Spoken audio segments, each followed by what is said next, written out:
যার সন্তান পিতৃ পরিচয়হীন, যার সন্তানের বাস্টার্ড, কথা কয় না কেন? রাগ করতেছেন মনে হয়? গভীর মনোযোগ দিয়ে কথাগুলো শোনেন। ওই ফ্রান্সের লোকেরা রসুলকে গালি দেওয়ার পিছনে কারণ হলো ওরা বিয়ের আগে সন্তান জন্ম দেয়, ওটা হালাল জাদা না, ওটা হলো কি বুঝতে পারছেন আমার ভাইয়েরা? এজন্য বৈধ তরিকায় ওদের জন্ম হয় নাই, ওদের বাপ কয়টা ওর মা ছাড়া দুনিয়ার কেউ জানে না। এজন্য ওরা রসুলকে গালি দেওয়ার মতো দুঃসাহস করে, কারণ ওদের জন্মের ঠিক নাই, ওরা যারও সন্তান। আল্লাহ পাক জানায় দিলেন ইন্না শানিয়াকা হুয়াল আবতার। নবী গো, যারা আপনাকে লেজকানারির বংশ বলে আপনি মন খারাপ করবে না। ওই আবুল আবুদ বা সাইবা ওদের বংশে বাতি জানানোর কাউকে আমি আল্লাহ পাক দুনিয়াতে রাখবো না। ও নবী, আপনি নির্বংশ নন, আপনি লেজকানা নন। যারা আপনাকে এগুলো অপবাদ দিতেছে, আপনার বিরুদ্ধে কথাগুলো ছড়াইতেছে, নবী আপনি মন খারাপ করবে না। যারা আপনাকে লেজকানারির বংশ বলতেছে, আমি আল্লাহ তাদেরকে নির্বংশ করে ছাড়বো। আর আপনার শিশুকালের সন্তানগুলোকে নিয়েছি, ছেলের সন্তানগুলোকে নিয়েছি, আপনি মন খারাপ করবেন না। নবী গো, আপনাকে মহব্বত করার ভালোবাসার কোটি কোটি রুহানি সন্তানকে আমি আল্লাহ জমিনে পাঠায়া দেব। বলেন আল্লাহু আকবার। আজ তামাম পৃথিবীতে 180 কোটি মুসলমান, আমরা সবাই রসুলের কি সন্তান? জবাব বলেন রুহানি সন্তান। কি সন্তান? আমরা সবাই রসুলের রুহানি সন্তান। এ ভাইয়েরা আমার, এদিক এদিক এদিক শোনেন শোনেন, রসুলকে আমরা মহাব্বত করব নিজের জীবনের চাইতে বেশি। রসুল হলে আমাদের কলিজার টুকরা, কথা কয় না কা? বিশ্ব নবীর অপমান সইবে না রে মুসলমান। নবীজির অপমানে যদি না কাঁদে তোমার মন, মুসলিম নয় তুমি মুনাফিক, নবীজির দুশমন। নবীর বিরুদ্ধে কেউ যদি কটূক্তি করে বাজে মন্তব্য করে, তুমি আমাকে গালি দাও, আমি সহ্য করব, আমার বাপকে গালি দাও সহ্য করব, মারে গালি দাও সহ্য করব, আমার দলকে গালি দাও সহ্য করব। কিন্তু বিশ্ব নবী বলেন আমাদের কলিজার টুকরা, নবীকে নিয়ে যদি কেউ কটূক্তি করে, অশ্লীল মন্তব্য করে, বাজে কথা বলে, ওরে ধইরাও আর বুকের উপরে সইরা জিহ্বা টান দিয়ে ছিঁড়ে কুকুরকে খাওয়াইয়া দেব। নবীজির অপমান বরদাস্ত করা হবে না। নবীজির অপমান মেনে নেওয়া হবে না। যারা নবীকে নিয়ে আজে বাজে মন্তব্য করে, এই যে ফ্রান্সের জালেমেরা, ওরা কি করলো?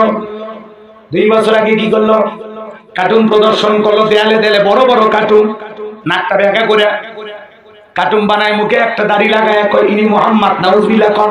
মোহাম্মদ মানে প্রশংসিত। অকাত্য ভাষায় আল্লাহ রসুলকে গালিগালাজ করলেন, নানান ধরনের মন্তব্য করলেন। ওরা যখন কার্টুন প্রদর্শন করলো, তামাম পৃথিবীর রসুলের রুহানি সন্তানেরা চুপ করে বসেছিল না।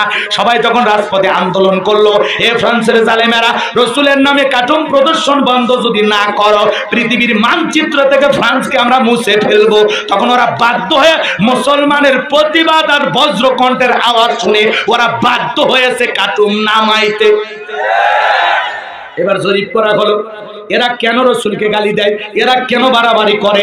আর তো কারো মাথা ব্যথা নাই, এরাই বারবার, ফ্রান্সের লোকেরাই কেন রসুল বিদ্বেষী, কারণটা কি? 228টা রাষ্ট্র নিয়ে গবেষণা করা হলো। 228টা রাষ্ট্র নিয়ে গবেষণা করে রেজাল্ট পাওয়া গেল, যেই দেশে বিয়ের আগে সন্তান জন্ম দেয় সেই দেশের মানুষ হলো সবচেয়ে বেশি ফ্রান্স। বিয়ের আগে সন্তান কি দেয়? কথা কয় না কেন? বিয়ের আগে সন্তান জন্ম দেয় না, ওটা বৈধ না অবৈধ? এই তো ভালো। যার সন্তান পিতৃ পরিচয়হীন, যার সন্তানের বাস্টার্ড, কথা কয় না কেন? রাগ করতেছেন মনে হয়? গভীর মনোযোগ দিয়ে কথাগুলো শোনেন। ওই ফ্রান্সের লোকেরা রসুলকে গালি দেওয়ার পিছনে কারণ হলো ওরা বিয়ের আগে সন্তান জন্ম দেয়, ওটা হালাল জাদা না, ওটা হলো কি বুঝতে পারছেন আমার ভাইয়েরা? এজন্য বৈধ তরিকায় ওদের জন্ম হয় নাই, ওদের বাপ কয়টা ওর মা ছাড়া দুনিয়ার কেউ জানে না। এজন্য ওরা রসুলকে গালি দেওয়ার মতো দুঃসাহস করে, কারণ ওদের জন্মের ঠিক নাই, ওরা যারও সন্তান, কথা কয় না কেন? রসুলকে গালি দিয়েছিল ওলীদ বিন মুগীরা। কিনা ওলীদ বিন মুগীরা অকাত্য ভাষায় রসুলকে গালিগালাজ করতেছেন। নবীজির মনটা বড় খারাপ। আসমান থেকে আল্লাহ গোপন একটা আয়াত নাযিল করলেন, সূরা কলমের 13 নম্বর আয়াত। একটা গোপন তথ্য আল্লাহ জানায় দিলেন একটা আয়াতের মাধ্যমে। আল্লাহ বলেন উতুলিম বাদা যালিকা জানিম। নবী গো, এই ওলীদ বিন মুগীরা কেন আপনাকে গালি দেয়? কারণ হলো এ পুত্রী পরিচয়হীন, যারও সন্তান। এর জন্মে ঠিক নাই। যারা নবী রাসূলকে গালি দেয় এদের জন্ম, এরা বৈধ তরিকায় দুনিয়াতে আসে, এদের বাপ একটা হতে পারে। কথা কি বুঝছেন? ওলীদ বিন মুগীরা আরবের মানুষ, মাথা গরম। রাসূল যখনই বলেছেন উতুল্লিম বাদা যালিকা জানিম, তখন আর দেরি করেন। মুহাম্মদ সাল্লাল্লাহু আলাইহি ওয়াসাল্লাম এত বড় কথা, আমার পিতৃ পরিচয় নিয়ে কথা বলো, ঠিক আছে থাকো আমি আসতেছি। সন্তানরা বৈধ না অবৈধ জানে কে? কথা কর না, ফ্যাক্টরি মালিক। চলেন মায়ের কাছে গেছে, যা বলতেছে মা, মায়ের নাম ঝর্ণা, বৃদ্ধ মহিলা, ডেকে বলতেছে উতুল্লিম বাদা যালিকা জানিম, ও মা, মুহাম্মদ সাল্লাল্লাহু আলাইহি ওয়াসাল্লাম বলেছে আমি নাকি পিতৃ পরিচয়হীন যার সন্তান। ওলীদ বিন মুগীরার মা বলে এত গোপন তথ্য নবী মুহাম্মদ সাল্লাল্লাহু আলাইহি ওয়াসাল্লাম জানলেন কিভাবে? নবীকে জানিয়ে দিয়েছেন কে? নবীর সাথে বাড়াবাড়ি করবা, তোর চরিত্র আল্লাহ জাতির সামনে উন্মোচন করবে। ইসলামের বিরোধিতা করবা, তোর ক্ষমতার দাপট নেমে যেতে সময় লাগবে না। কথা কয় না কেন? শুনুন শুনুন কি বলছিল ওলীদ বিন মুগীরা। মা বলতেছে বাবা, বলতেছে মা যা বলবি সত্য বলবি, মিথ্যা বলবি না, 100 মিথ্যা বলবি। তখন বলতেছে বাবা ঠিক আছে, আমারও বয়স হয়ে গেছে, আমারও মিথ্যা কথা বলার রুচি নাই, তবে শোন, তোর বাবা ব্যবসা বাণিজ্যের কাজে এতই ব্যস্ত, আমার দিকে ফিরেও তাকাইতো না, আমার জীবন যৌবন চলে যায়। কথা কয় না? দেখবেন ছেলে পেলে যখন বিদেশে যায়, আমি প্রবাসীদের ছোট করার জন্য বলতেছি, অনেক সময় দেখবেন যুবতী বউ রেখে বিদেশে গেলে এলাকায় দেবরের আমদানি কমে না বাড়ে? জোড়া টাই দেওয়া দেবর, জানালাই ভুলকি মারে, দরজায় ট্যাঙ্কি মারে। কথা কয় না? আর স্লোগান দেন ভাবি ভাইয়া তোমার বর, আমি যে দেবর, ভেবে দেখো ভাবি কার কত দাবি, ভাই গেছে মালয়েশিয়ায়, আমি তো দেশে আসি। মা বোনেরা, দুইটা পুরুষ হইতে সাবধান, একটা হলো দেবর আর একটা হলো দুলাভাই। হাদিসের ভাষায় এদেরকে মৃত্যু তুল্য বলা হয়েছে, এরা বিষাক্ত সাপের চাইতে ভয়ঙ্কর। এই দুইটা পুরুষের দ্বারা মা বোনেরা বেশি ক্ষতিগ্রস্ত হয়। কথা কন না কেন? মা বোনেরা থাকলে শোনেন, জামাই বাড়িতে আসছে, যুবতী শালীকে পাঠায় দেয়, যাও আম্মু তোমার এই নাস্তার প্লেটটা তোমার দুলাভাইকে দিয়ে আসো। কথা কন না কেন? শিয়ালের কাছে মুরগি পাঠাচ্ছে, রাগ করতেছেন?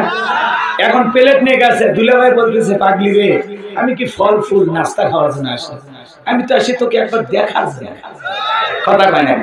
শালী করছে দুলাভাই বলে বলবেন না, আমার শরম করে। কত শরম ভাঙানোর জন্য আমার দরকার আছে পাগলি। কথা কয় না? বলতেছে দিলে রাখ, কাছে নিয়ে হাতে নিয়ে একটা ঠাসি মারছে।